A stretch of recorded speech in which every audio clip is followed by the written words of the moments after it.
Hello and welcome to Ocean Witness, the weekly show where we follow Greenpeace's pole-to-pole expedition. I'm Simon Watt. And I'm Sophie Duker, and it's time to grab your wetsuit and flippers because this week we're heading to the deep.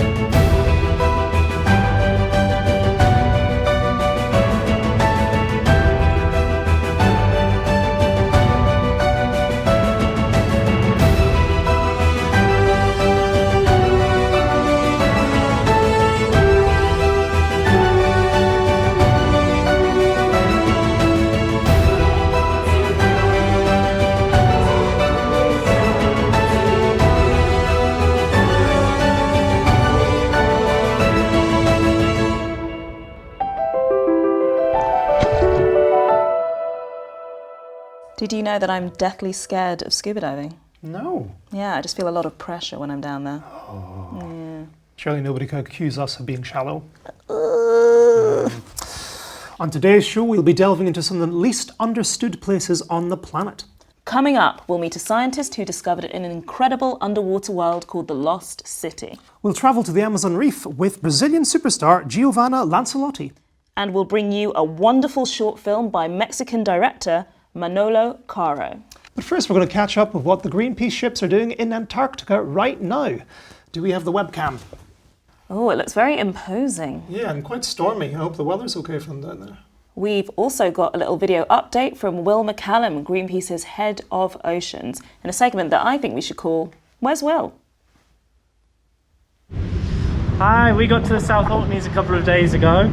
It is the most magical place you could imagine. I mean, we've just this morning seen the fog lift for the first time. You can actually see the tops of some of the mountains. And the landscape, I mean, I've never seen anything like it. There are icebergs literally everywhere. Our mates are having to navigate amongst them all night, every night. It's quite an exhausting bit of work for the ship crew. On the way here, it was quite a rough crossing.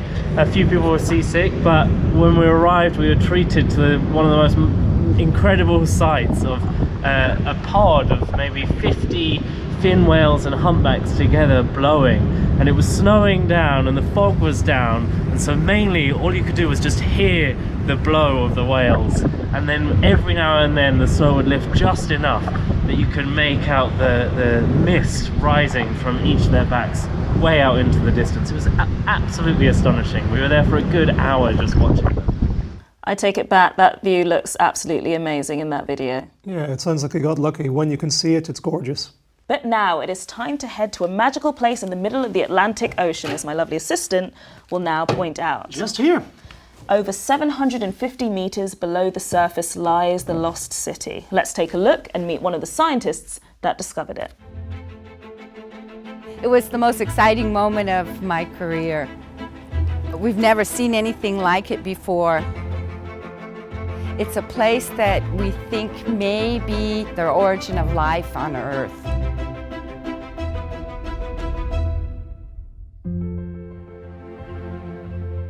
We discovered Lost City completely by chance. It's such an important place, but we don't understand it yet.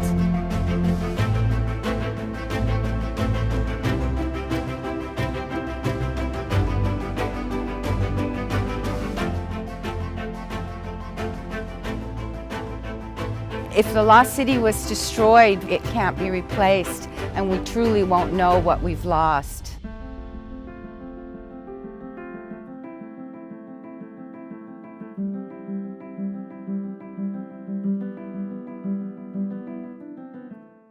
And we are now joined in the studio by Greenpeace Oceans campaigner Louisa Casson, and on video call from Switzerland, Gretchen Fruh-Green. Hi, Gretchen.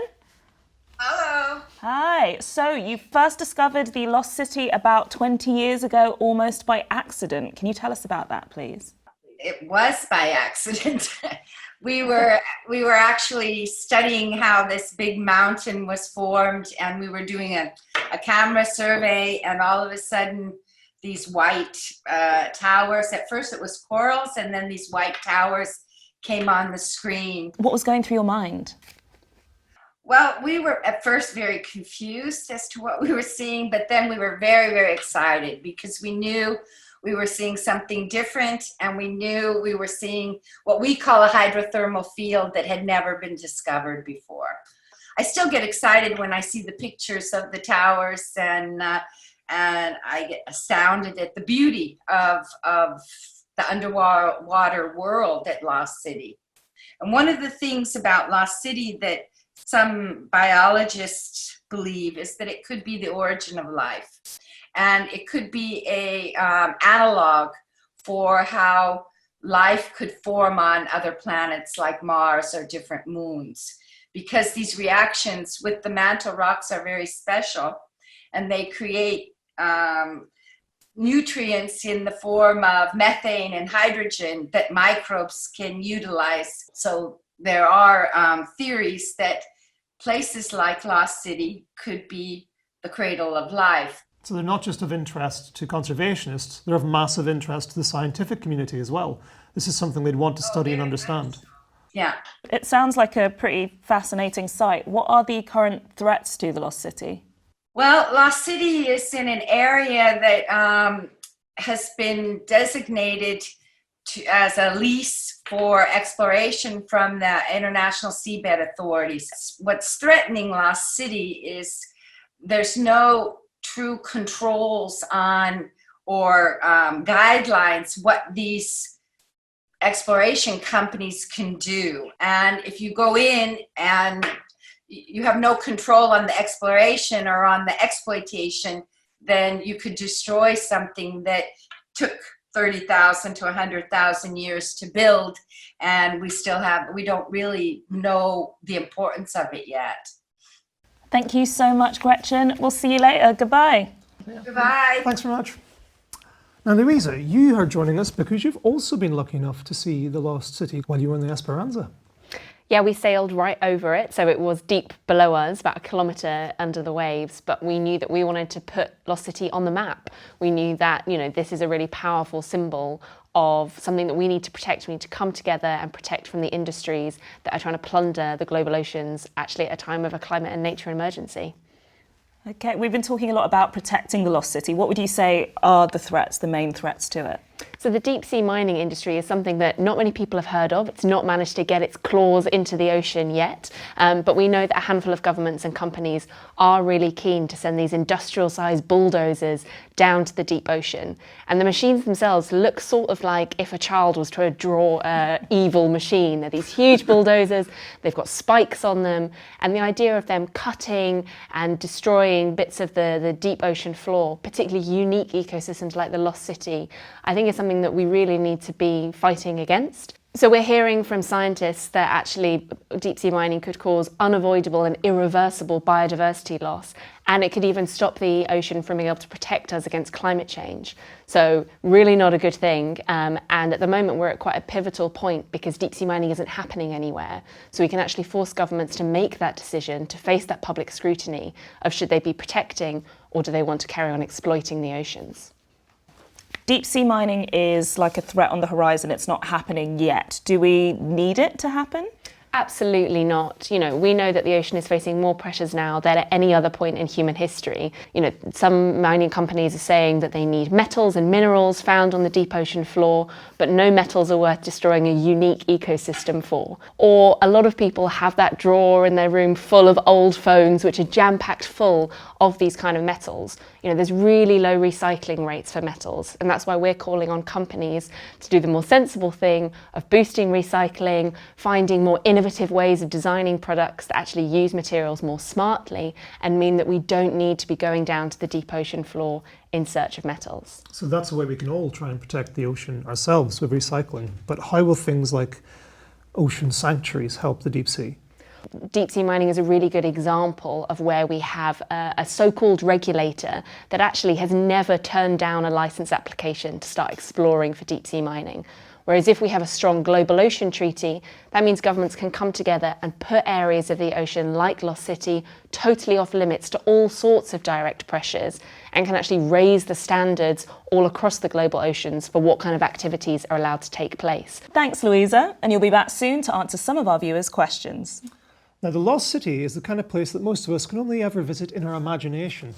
So in July, Greenpeace challenged artists on Instagram to draw it. Yes, artists like Quentin Blake, Charlie Adler, Gemma Corral and the Smurfs all took up the challenge.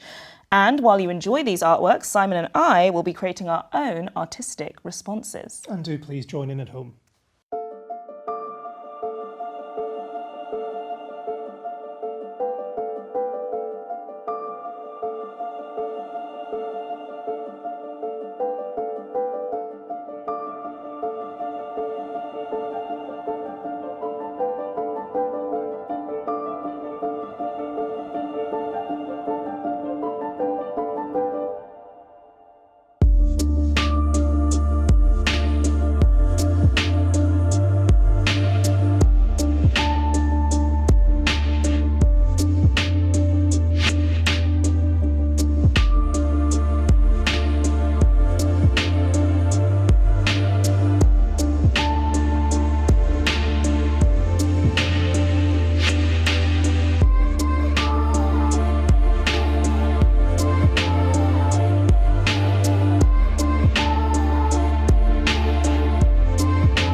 Finished? I don't think a good artwork is ever truly finished, but yes, I have concluded this painting. Ready? Yes? Oh, sorry. Ta-da! Ta-da! Oh, wow! Is that a hairy crab at the bottom of your picture? It is. Good spot, yes. Yeah. I have to ask, you were taking the Lost City thing, the city thing very, very literally. Is that an underground? It's a netro, and it's a sort of like underwater travel system. Artistic, and it really says something. Thank you. So let's take the chance now to travel from the Lost City all the way south to the Amazon Reef. Actor and star of Brazilian TV series A Second Chance, Giovanna Lancelotti, joined the team on board the Esperanza and will now introduce us to this fascinating ecosystem.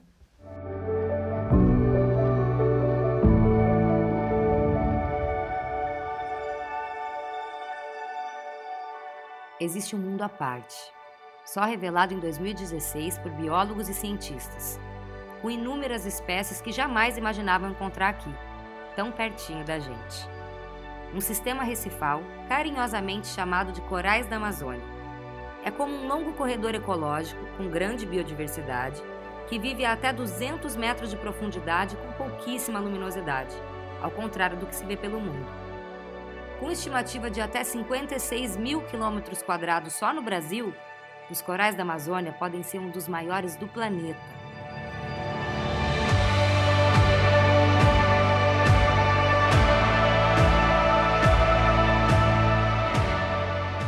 Conhecer cientistas, ativistas e parceiros de tripulação que escolheram doar suas vidas para preservar e recuperar o que sempre esteve ali é inspirador e, no mínimo, emocionante. O trabalho aqui é árduo, imprevisível e contínuo. Desde a limpeza e funcionamento da embarcação até a pesquisa e observação dos animais, são 24 horas por dia dedicadas à preservação e ao nosso futuro. De todos os cantos do mundo, os tripulantes trazem na bagagem experiências e muita vontade de lutar. Essa galera realmente faz a diferença.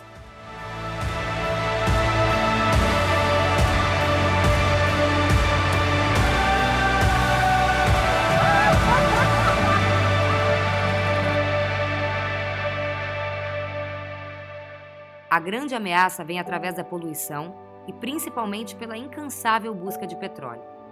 Vocês sabiam que a instalação de plataformas petrolíferas, além de ameaçar esse sistema recifal, gera um barulho extremo, desorientando e alterando a rota de animais que aqui vivem e se reproduzem? Além da possibilidade de vazamento, o que causaria danos irreversíveis ao nosso patrimônio natural e comunidades costeiras.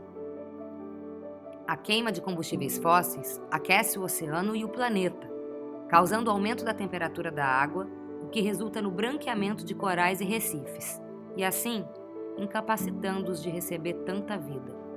Nós também seríamos prejudicados, já que 50% do oxigênio que respiramos vem das águas do mar.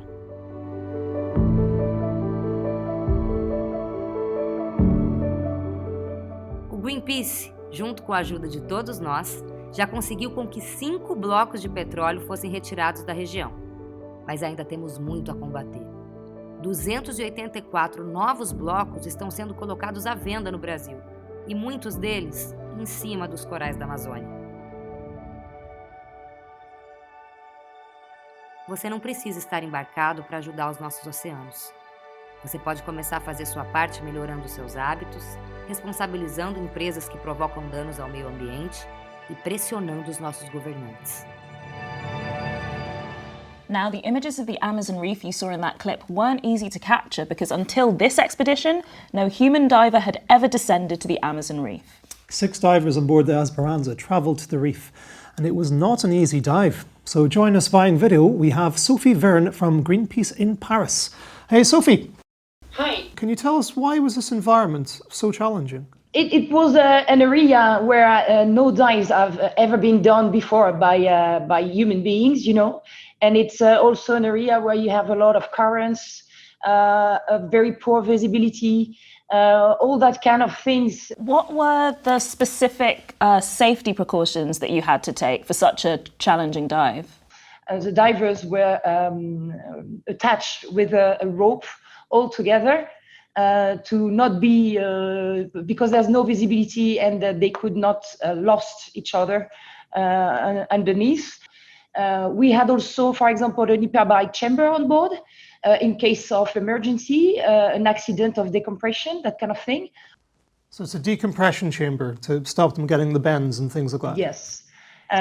We had also specialized hyperbaric doctor on board. What did it actually feel like when they first went under the water? Was it nerve-wracking? Was it scary? I felt a little bit stressed because at that moment, I really could feel the responsibilities on my shoulders, you know. It was just stressful for the first one because we didn't know where we were going. It was first time on this area. So can you tell us a little bit about what did you actually see down there? The dives were between 80 to 120 meters depth. After the 20 meters, it's getting totally dark. So they are in the black, in the dark until they go to the bottom. So it's all in the dark, but when you put some lights to take some pictures, it's absolutely beautiful. You have a biodiversity, an ecosystem very special there. Because, you know, reef systems most of the time are not in the dark, they are not so deep, that kind of thing. So it was really something amazing to see, this biodiversity down there that they could take for samples and send back to the ship for the scientists. Sophie, what would you say are the main threats to the reef at the moment? Well, the main threats are clearly the oil drilling companies that wants to target this area for the oil exploitation. We could see that they are drilling just close to the reef. So they are destroying the reef already when they do that kind of drill. So that's the main reason why we want to protect the area. And we don't know anything about it except those samples that we just took. It would be a real tragedy to lose all that when we're just discovering it. And we know so little of it right now. Yes. Thank you so much, Sophie. Thank you. Goodbye, guys. Thanks a lot. Now it's time to return to the surface and the Arctic Ocean for life on board. This week we're meeting Rita, a deckhand on board the Esperanza. I was a kid and we had a cartoon on TV, and the character of the cartoon, which I used to like a lot, at the end of that one episode, he's on the bow of a ship with a captain's hat. And I was like, I want to be that. That was when I was very little. And then when I grew up a little bit and Greenpeace started working in Lebanon, they had the advertisement of the protecting the whales. And I was like, this is it. I want to be one of those people in the ribs. It took about 10 years. and then I became one of the people in the ribs. I made it. My name is Rita Ghanem. I'm from Lebanon. I'm a deckhand on the Esperanza. As a deckhand, basically we take care of the ship. If we are in campaign mode, we do whatever the campaign asks us to do, like making banners or driving boats. If we're not in campaign mode, basically we take care of the ship. So painting, greasing, chipping rust. In a lot of ways, I feel privileged and lucky, but at the same time, there are moments where it's very, very hard and physically very demanding, but it's a very beautiful job. For me, it gives me a purpose. We think that the oceans are invincible, but that's not true, and nobody is there to witness what's happening or to like show the people on land what's happening. Overfishing and all these things are just destroying our oceans, and I just wanted to be the voice of the fish, really, that don't have a voice.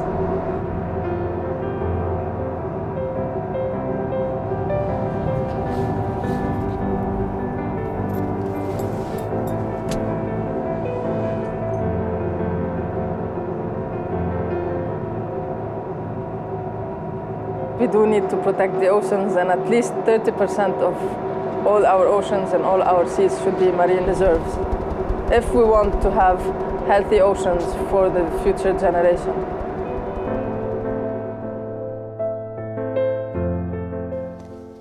Now it is time to meet our creature of the week.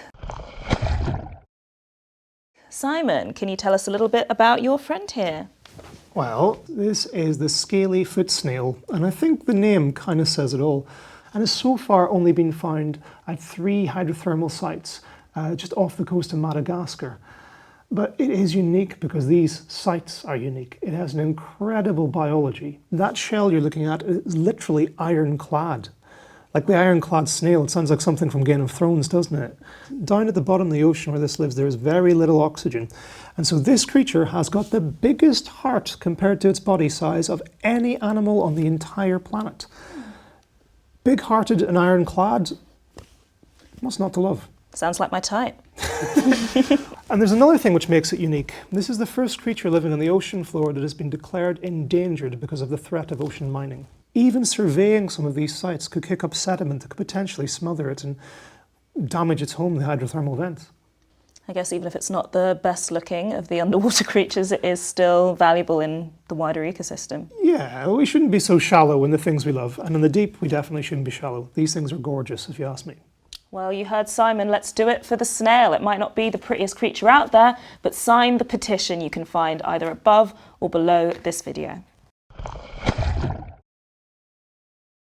Now it's time for your questions, and Greenpeace campaigner Louisa Casson has come back to us. So, first Louisa, what can I do to help if I don't live near the ocean? Well, luckily, a lot of the really harmful decisions that are affecting our oceans happen on land. So actually using your voice on land to lobby your local MP, writing to ministers, calling on companies who are harming the oceans, all of that stuff, when we do it collectively, we know can make a really, really big difference to protect the oceans. What's our biggest problem in the ocean at the moment? In a way, it's the fact that there's so many different threats at the same time. So, I think it's difficult to pick out one problem because they're all interacting. If we look at it from the perspective of fish, they're facing it from all different angles, whether that's industrial fishing, whether that's oil drilling, or whether that's things like plastic pollution and climate change. And it's the fact that there aren't enough safe spaces where they've actually got the space to recover, to bounce back from those direct pressures that are making it harder for them to build resilience against these cross-cutting threats like plastic pollution and climate change. I suppose that's one of the reasons why setting apart large sections of the ocean, 30%, is kind of the only answer. Exactly, we really need to be thinking about this holistically and thinking actually we have to create these safe havens because we know that the ocean has an incredible ability to bounce back if we let it be. Thanks very much, Louisa. And if you've got any questions for next week, just get in touch with us on Greenpeace at social media. Now, Greenpeace will use every tool it has at its disposal to protect the oceans, from lobbying politicians to diving the Amazon reef, and now even dance. While the Esperanza was in the Sargasso Sea, it became the setting for a unique film.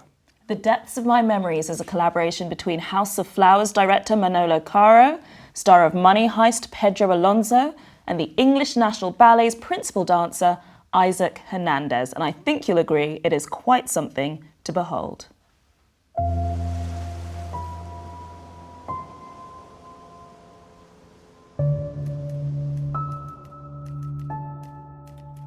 Para escribir lo que evoca mi memoria decidí regresar. Volver al principio.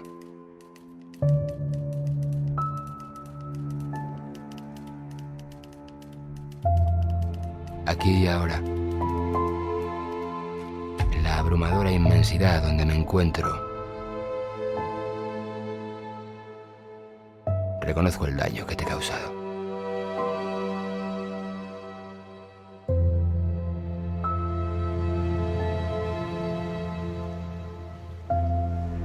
Esta es tu playa. Es reconfortante sentirlo.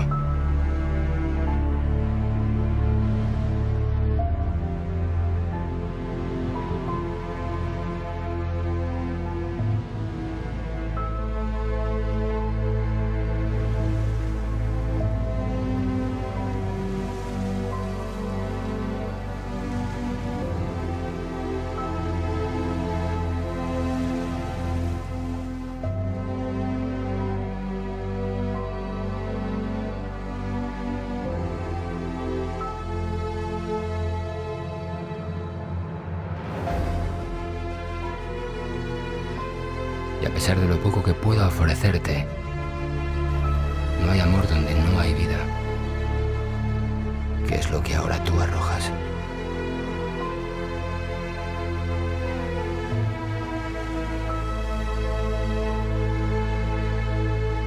Para luchar contra ese daño me queda poco tiempo. Por eso he vuelto a ti. Y porque aquí está mi inspiración. El espacio en el que habitan mis recuerdos. Don't you just hate attractive, talented people? They are the absolute worst. That's all we have time for this week. Join us next week when we'll be focusing on fishing and sharks. Yeah, I can't wait to get my teeth into that one. Oh, Simon. Yeah. And I know you've heard it before, but it bears repeating. If you've not already signed the petition calling for a strong global treaty on ocean protection, do it now. Click on the links that are either above or below this video. And until next time, Bye. bye.